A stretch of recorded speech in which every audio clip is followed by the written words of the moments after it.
Hey, this is Judah Mantel for SceneForge Studio, and in this video I'm going to go over version 0.6.25.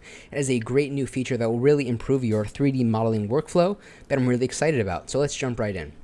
So I have this truck model that I downloaded and imported from Sketchfab, and as you can see, obviously there's something wrong here. It did not import the textures correctly.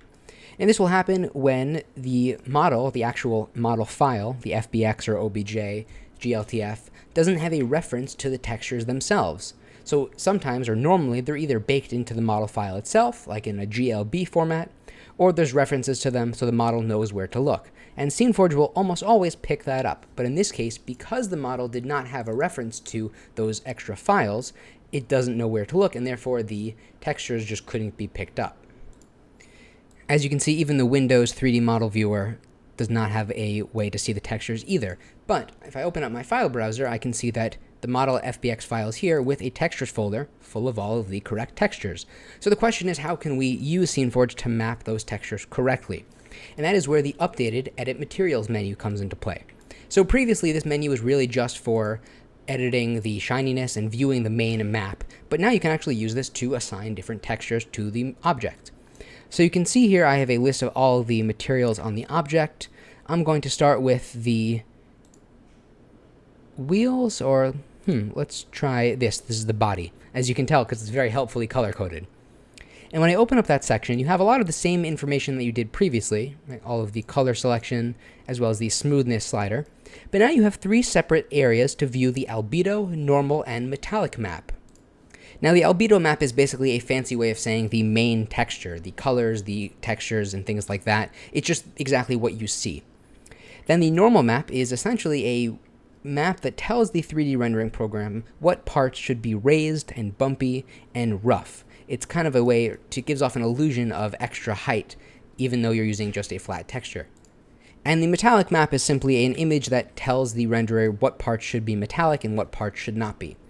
So obviously we don't have the correct things here, so I'm going to go to the albedo map and I'm going to select the right texture. So hopefully I can go over here and find the texture that corresponds to this part. So we're looking for top del, and if I find the right texture here we go. So we have top del underscore albedo.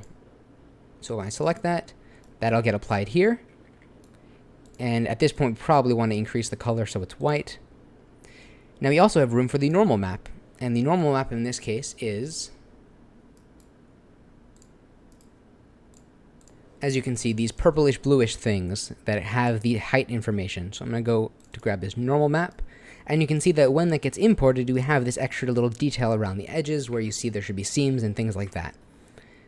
And we can also grab the metallic map from right over here, and you can see now we get this extra really shiny look to it that we can use to adjust the material smoothness, which is really cool. Now I'm going to go ahead and assign the materials for the rest of the object and come right back. And you can see now after assigning all the materials, we have the proper hot rod car here. Now some of them are not fully implemented properly, like the windows. That's just a matter of spending the time to get the sliders in dialed correctly with the alpha clipping. But as you can see here, now we have our model, and we click save. That'll all get saved along with it, and if we import a new one, it'll get updated as well. So now that's kind of the default setting for this model.